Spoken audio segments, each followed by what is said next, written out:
नमस्कार, capital TV Bihar का खास शो पाटलिपुत्र की पॉलिटिक्स देख रहे हैं आप। मैं हूं आपके साथ पूजा। चिराग पासवान की तो एनडीए के साथ डील हो गई है, लेकिन अब उनके चाचा पशुपति पारस के स्टैंड को लेकर असमंजस की स्थिति बनी हुई है। पशुपति पारस ने दिल्ली स्थित अपने आवास पर पार्टी की हाई लेवल मीटिंग की। मीटिंग के बाद पशुपति पारस ने बयान दिया। पशुपति पारस ने कहा कि जब तक बीजेपी की तरफ से लिस्ट जारी नहीं होती तब तक वो इंतजार करेंगे। उन्होंने ये भी कहा कि अगर हमें उचित सम्मान नहीं मिला तो हमारी पार्टी का रास्ता खुला हुआ है, हम कहीं पर भी जाने के लिए स्वतंत्र हैं। और सबसे बड़ी बात, उन्होंने हाजीपुर सीट से ही चुनाव लड़ने की बात कह दी। तो क्या चल रहा है चिराग पासवान और पशुपति पारस के बीच में चुनावी जंग, बताएंगे आपको। चर्चा के लिए मेरे साथ स्टूडियो में मौजूद हैं कैपिटल टीवी के editor in chief doctor Manish Kumar. Doctor साहब, बहुत बहुत स्वागत है आपका। धन्यवाद। पशुपति पारस तो कह रहे हैं कि वो हाजीपुर से ही चुनाव लड़ेंगे, चिराग पासवान भी वही कह रहे हैं, क्या होगा? देखिए, भारतीय जनता पार्टी की जो टॉप लीडरशिप है पूरे हिंदुस्तान में हर जगह वो चीजों को अपने हाथ में नियंत्रण कर पाती है। बिहार में जाकर के सब फेल हो जाते हैं।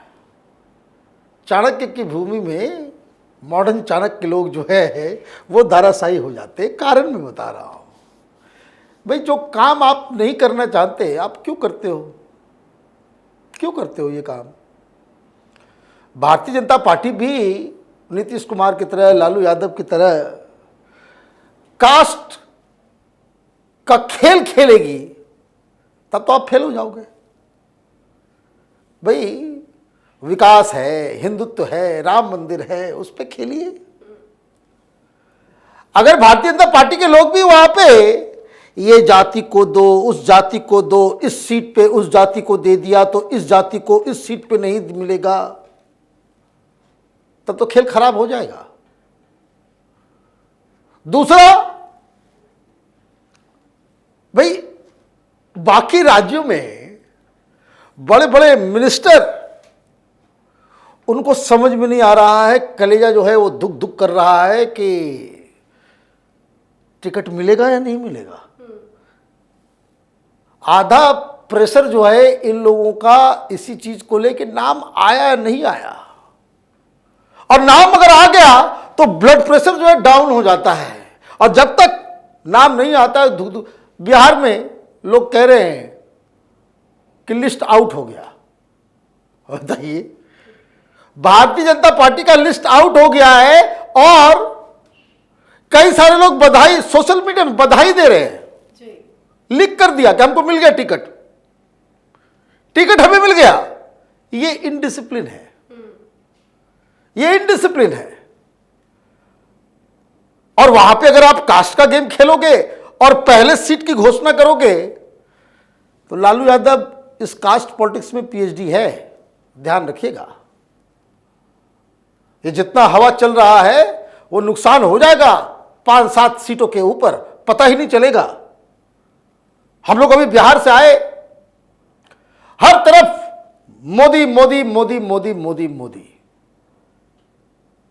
अगर आपने मौका दे दिया इस हिंदुत्व और विकास की लड़ाई में, कास्ट पॉलिटिक्स को आप अपनी गलती से उसको घुसने अगर आपने दिया, खेल खत्म है। फिर ये जो सर्वे वाले बता रहे ना, फिर से रिपीट हो जाएगा 40 में 39, ये बड़ा मुश्किल हो जाएगा। अभी देखिए, मोतिहारी में बड़े लीडर राधा मोहन सिंह, पहले तो क्राइटेरिया चला भाई 75 साल के वाले को नहीं दिया जाएगा। अब क्या वो उम्र रखते हैं, लेकिन मोतिहारी के लोगों ने बताया कि तो 80 साल के हैं, लेकिन उन्होंने डिक्लेयर कर दिया है कि हमको टिकट मिल गया, टिकट मिल गया। बधाई, सोशल मीडिया पर बधाई चल रहा है। बताइए, तो दिल्ली में कोई बैठ के देख रहा है, नहीं देख रहा है कि ये तो भारतीय जनता पार्टी में ये सब इनडिसिप्लिन है। अब राधा बाबू बड़े नेता हैं, बड़े ये है, वो तो कहते हैं कि भाई हम तो अमित शाह क्या है, हम तो सीधे मोदी से बात करते हैं, अपने लोगों को चला चपाटी बताते हैं।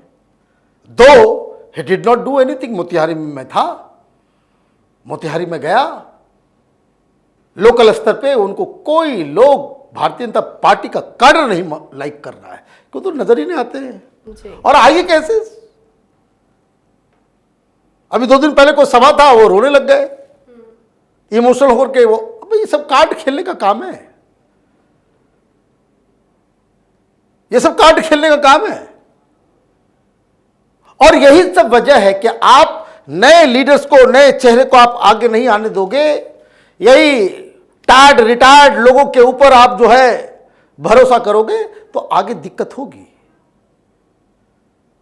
अब चाचा परेशान, चाचा बोल रहे हैं हम जाएंगे, पर चाचा तो पहले से ही सेटिंग कर रहे थे। दिक्कत क्या है? वाय हाजीपुर, हाजीपुर से चिराग पासवान भी लड़ना चाहते हैं, पशुपति बाबू भी लड़ना चाहते हैं। क्यों लड़ना चाहते हैं? और ये पता नहीं क्या है, ये समझ में नहीं आता।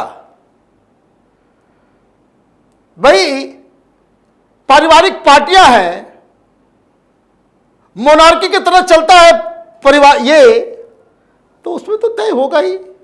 अब लालू यादव से सीख लीजिए भाई, दोनों भाई में चल रहे हैं ना भाई खटपट। मालूम चल जाएगा कि नहीं नहीं नहीं, वो उस भाई का वो नजदीकी आदमी है तो उसको टिकट नहीं मिलेगा। अच्छा, इस भाई का वो आदमी है तो वो नहीं नहीं, उसका विरोध करना है। तो मोनार्की सिस्टम पारिवारिक गेम में तो ये होता ही है। जहां बहुत सारे बच्चे हो जाएंगे तो वो बहुत सारे बेटे, बेटियां नहीं बेटे, तो उसके लिए लड़ाई होगी। अब चिराग पासवान के बेटे, भाई उत्तराधिकारी तो बेटा होता है, भाई थोड़े होता उत्तराधिकारी। तब तो बहुत सारी लड़ाई नहीं होती पूरी दुनिया में। भाई उत्तराधिकारी नहीं होता और पशुपति बाबू को लगता है कि हम उत्तराधिकारी हैं, तो उत्तराधिकारी को स्टैब्लिश कैसे करेंगे? तो हाजीपुर रामविलास पासवान से पहचाना जाता है। बिहार में आपको सब लोग कहेंगे भाई Guinness book of world record में जो है इतना मार्जिन से जीते, हालांकि उस मार्जिन को बहुत पहले तोड़ दिया गया है, लेकिन फिर भी अभी बिहार के राजनीति में जो वो पॉलिटिकल पार्लेंस के अंदर जो है वो कहानियों में चलते हैं कि रामविलास पासवान हाजीपुर से Guinness book of world record में नाम चला गया। हालांकि बहुत सारे लोग उससे ज्यादा वोट से जीते हैं, लेकिन ये है। तो चाचा को भी और बेटा को भी दोनों को लग रहा है कि हाजीपुर से मैं बनूंगा, क्योंकि दोनों का पार्टी अलग हो गई है, दोनों की पार्टी अलग हो गई। लेकिन पशुपति पारस ये भी कह रहे हैं कि मैं लोग लिस्ट आने तक इंतजार करूंगा, क्या उनका नाम नहीं होगा तो वो एग्जिट हो जाएंगे? तो बेकार इंतजार आप कर रहे हो, इंतजार करने की जरूरत नहीं है। आपको इसलिए भी काटा गया है क्योंकि आप पहले भी बातचीत आप कर रहे थे। ये जानकारी दिल्ली में भी है, पटना में पत्रकारों को भी है, और आरजेडी की तरफ से भी बोला जा रहा है कि भाई सीट शेयरिंग होगा तो 3 सीट जो है वो हम लोग अभी खाली करके रखेंगे कि पता नहीं चाचा जो है इधर आ जाए। तो चाचा के लिए उधर जगह खाली है। अब हाजीपुर के लिए तो लड़ाई, अब तो 5 की 5 सीटें एलजेपी के कोटे से जो दी जा रही है वो चिराग पासवान को दिया जा रहा है। और जमीनी हकीकत यह है कि जो रामविलास पासवान के समर्थक हैं वो चिराग पासवान के साथ हैं। लोग चिराग पासवान के साथ हैं। चिराग पासवान को जो है लोग एक फ्यूचर का एक बड़ा लीडर के रूप में देख रहे हैं। इसलिए जो स्थिति है वो चाचा जी के पक्ष में नहीं है। और भारतीय जनता पार्टी का लिस्ट आ जाएगा तो फिर आपके पास इस तरह का बयान अगर आप दे रहे हो तो लिस्ट आने के बाद हाजीपुर से अगर वो चिराग पासवान लड़ेंगे तो फिर आपके पास कोई दूसरा रास्ता नहीं बचेगा। अक्लमंदी इसी में है कि गवर्नर बन जाइए, राज्यसभा चले जाइए, कुछ मिल जाएगा। उधर गए तो हाथ में कुछ नहीं मिलेगा, कुछ नहीं हाथ में लगेगा। आप अगर चुनाव लड़ना भी चाहोगे तो चिराग पासवान को आप हाजीपुर में चुनौती नहीं दे पाओगे। तो ये तो इस कहानी की हकीकत है। जी, बहुत बहुत धन्यवाद समझाने के लिए। धन्यवाद। तो पशुपति पारस के नेतृत्व वाले लोक जनशक्ति पार्टी गुट ने कहा है कि वो हाजीपुर लोकसभा सीट से चुनाव लड़ेंगे और इस रुख से भारतीय जनता पार्टी को अवगत भी करा दिया गया है। तो वहीं चिराग पासवान भी हाजीपुर सीट से ताल ठोक रहे हैं। अब देखना होगा बीजेपी क्या इस पर फैसला लेती है। इस पर आप अपनी राय कमेंट कर लिखें। देखते रहिए कैपिटल टीवी। नमस्कार।